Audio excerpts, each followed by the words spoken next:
प्रणाम। ओम नमः शिवाय।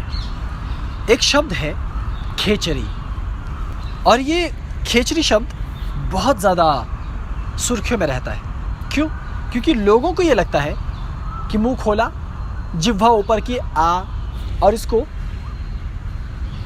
यहाँ पीछे तालू के पास खाली जगह है वहाँ डाल दिया, और इस अवस्था में बैठे रहने को खेचरी कहा जाता है। जबकि मुझे इसको थोड़ा सा आपको विस्तार में ले जाकर समझाना होगा। सबसे पहले तो शब्द है खेचरी। खेचर से बना है खेचरी। खेचर का मतलब होता है जो आकाश में उड़ता हो। आकाश में उड़ने वाले को खेचर कहा जाता है। और खेचरी वो विद्या है जिससे आप आकाश में उड़ सकते हैं। प्राचीन काल में योगियों के संबंध में ये कहा जाता था कि योगी वायु मार्ग से होते हुए सुदूर तक जा सकते हैं। लेकिन उसके दो तरीके थे। एक था रसायन। रसायन में पारद और अन्य चीज़ों को मिलाकर कुछ विशेष तरह की चीज़ें तैयार की जाती थी, जिसके संबंध में ये मान्यता है कि व्यक्ति आकाश मार्ग से सदैव उड़कर जा सकता था। लेकिन खेचरी योग के अंदर एक ऐसी प्रणाली रही है जिसमें व्यक्ति जिह्वा का प्रयोग करके अपने भीतर के खेचर तत्व को जागृत करता है।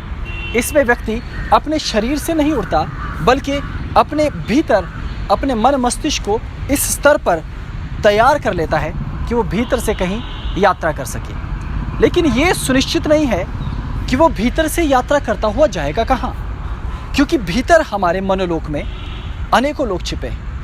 हमारी कुल कुंडलिनी ऊर्जा के भीतर भी अनेकों लोग छिपे हैं, और जो भी कुछ इस ब्रह्मांड में दिखाई देता है उसकी जानकारी भी हमारे शरीर के अंदर कहीं ना कहीं सूक्ष्म में विद्यमान है। तो खेचरी वो विद्या है जिसके माध्यम से हम अपने भीतर ही अनंत संसार में जा पाते हैं। तो क्या हमारे भीतर कोई रहस्यमय संसार है? जो 14 लोक या 14 भुवन बाहर बताए जाते हैं, वही कुल कुंडलिनी के भीतर भी बताए जाते हैं। जब आप सप्त चक्रों में नीचे से ऊपर की ओर गति करते हैं तो क्रमशः वही भू भुव स्व महा जना तपा सत्यम इत्यादि लोक आते हैं, और जब क्रमशः आप नीचे जाते हैं तो यही पाताल तक रस सातल सुतल वितल होते हुए क्रमशः पाताल तक यही लोग जाते हैं। तो हम खेचरी क्यों करते हैं, और खेचरी के पीछे हमारा उद्देश्य है क्या? क्या हम बाहर के आकाश में जिस तरह से उड़ान भर सकते हैं, क्या हम अपने भीतर के आकाश में उड़ान भर सकते हैं? तो भीतर हमारे ये कौन सा आकाश है? क्या वो चित्त का आकाश है, या फिर मन का आकाश है, बुद्धि का आकाश है, या फिर कल्पना का आकाश? इस तरह से बहुत से प्रश्न आपके मन में अक्सर आते होंगे। और जहाँ तक हम बात करते हैं खेचरी मुद्रा की, तो लोगों की जानकारी और आम जनमानस तक जो जानकारी खेचरी के संबंध में पहुँची है वो बहुत कम और छोटी है। उसका कारण भी है। कारण ये कि खेचरी केवल एक मुद्रा नहीं है, अपितु खेचरी एक विद्या है।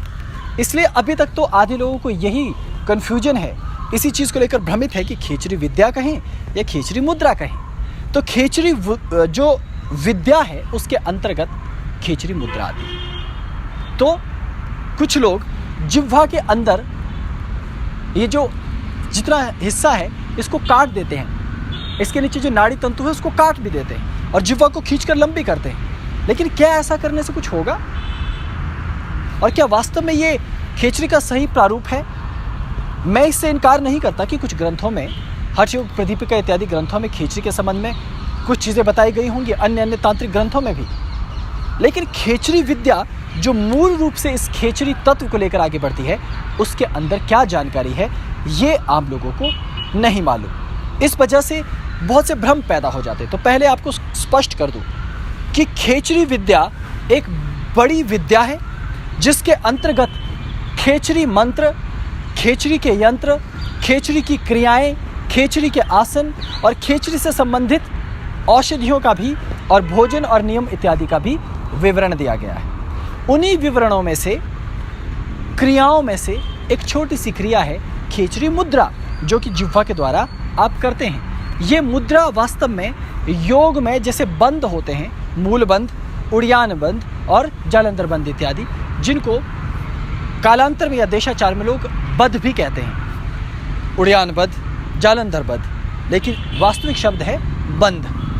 तो इसी प्रकार से खेचरी मुद्रा भी अपने आप में एक बंध है। जो कि आप जिह्वा के द्वारा अपने कंठकूप में लगाते हैं। लेकिन इसका वास्तविक उद्देश्य कंठ को उसे अवरुद्ध करना नहीं है, कंठ को रोक देना नहीं है, अपितु इसका मुख्य उद्देश्य है अपने मनोलोक में प्रवाहित हो रही ऊर्जा जो बहिर्मुखी है उसको स्तंभित कर देना, उसको रोक देना, और रोकने के बाद उस ऊर्जा को एकत्रित करके खेचर की भांति उसका उपयोग करना। ये खेचर कौन होते हैं? खेचर एक योनि है जिसमें व्यक्ति उड़ करके आकाश मार्ग से जाता है, उसे खेचर कहा जाता है। और ऐसे खेचर, वैसे ही आपके अंदर आप स्वयं खेचर हो जाते हैं। ये जो खेचर आकाश में उड़ने वाले थे, ये रसायनों का उपयोग करके ऊर्जा को एकत्रित करके इस तरह से उसका इस्तेमाल करते थे कि वो उस भौतिक पदार्थ की ऊर्जा का इस्तेमाल करके आकाश में उड़ सकें। लेकिन खेचरी के योगी, खेचरी के साधक अपने मन शरीर, अपने अंतःकरण, अपने बुद्धि और अपने संपूर्ण अस्तित्व में जो ऊर्जा है उसे एकत्रित करते हैं और धीरे धीरे उसका उपयोग भीतर के आकाश में कहीं जाने के लिए करते हैं। कहाँ जाना है ये तो आपको खोजना पड़ेगा, क्योंकि अगर मैं सब बता दूंगा तो आप तो कुछ नहीं करेंगे। आप तो बैठ के बस ये आप सोचते रहेंगे ठीक मुझे तो सब जानकारी मिल गई, ऐसा है नहीं। इसीलिए आप लोग मेरी आलोचना करते रहते हैं हमेशा कि मैं कुछ बताता नहीं, और इसका कारण है, मैं बताऊं भी क्यों, क्योंकि सब बता दूंगा तो आप निकम्मे हो जाएंगे, आप कुछ करेंगे नहीं और मेरी बताई बातें लेकर फिर लंबे लंबे भाषण दिया करेंगे लोगों को, जो मैं चाहता नहीं हूँ। मैं चाहता हूँ कि आप खुद तलाश करें, क्योंकि जब आप तलाश करने निकलते हैं तो कुछ अद्भुत सत्य आपको प्राप्त होते हैं जो जानना बेहद अनिवार्य है। इसलिए मैं पुनः आपको कह रहा हूँ कि खेचरी भीतर के आकाश में उड़ान भरने की एक विद्या है। इसलिए खेचरी को केवल अमृत सेवन का उपाय मान लेना ये बहुत छोटा विषय होगा। खेचरी के जो पटल हैं उनमें से केवल एक पटल है अमृत सेवन, जिससे आप अपने आप को जितेंद्रिय बना सकते हैं, भूख प्यास से ऊपर उठकर किसी दूसरी दुनिया में जा सकते हैं। लेकिन इससे भी ज़्यादा खेचरी विद्या में आपके लिए बहुत कुछ छिपा है। इसलिए यदि आप खेचरी का अभ्यास करते हैं या प्रयोग कर रहे हैं तो छोटी छोटी बातों पर अड़ ना जाएं, अटक ना जाएं, क्योंकि आमतौर पर लोग ये सोचते हैं कि अगर मैंने खेचरी लगा दी, मुझे जिह्वा पर कोई स्वाद आ रहा है तो शायद मुझे कोई सिद्धि मिल गई। अरे ये तो छोटे छोटे मानसिक अनुभव हैं जिनका मनोलोक से जुड़ाव है, आपके बुद्धि चक्र से जुड़ाव है। इसलिए भ्रमित मत होइए।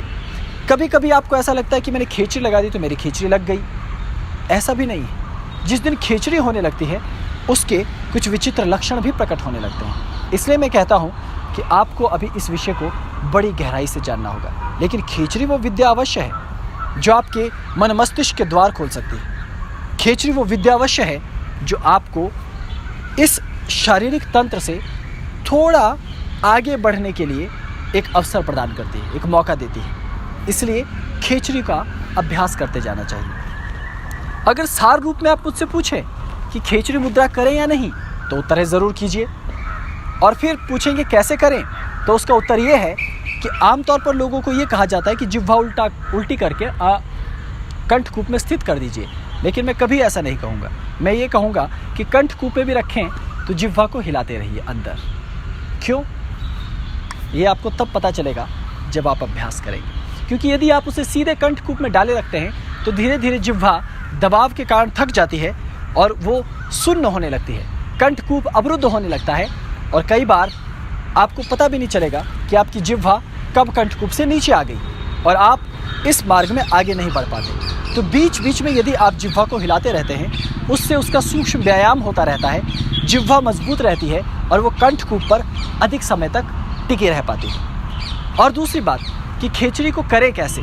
खेचरी करने के लिए उत्तम है कि आप वज्रासन, सिद्धासन और पद्मासन का उपयोग करें।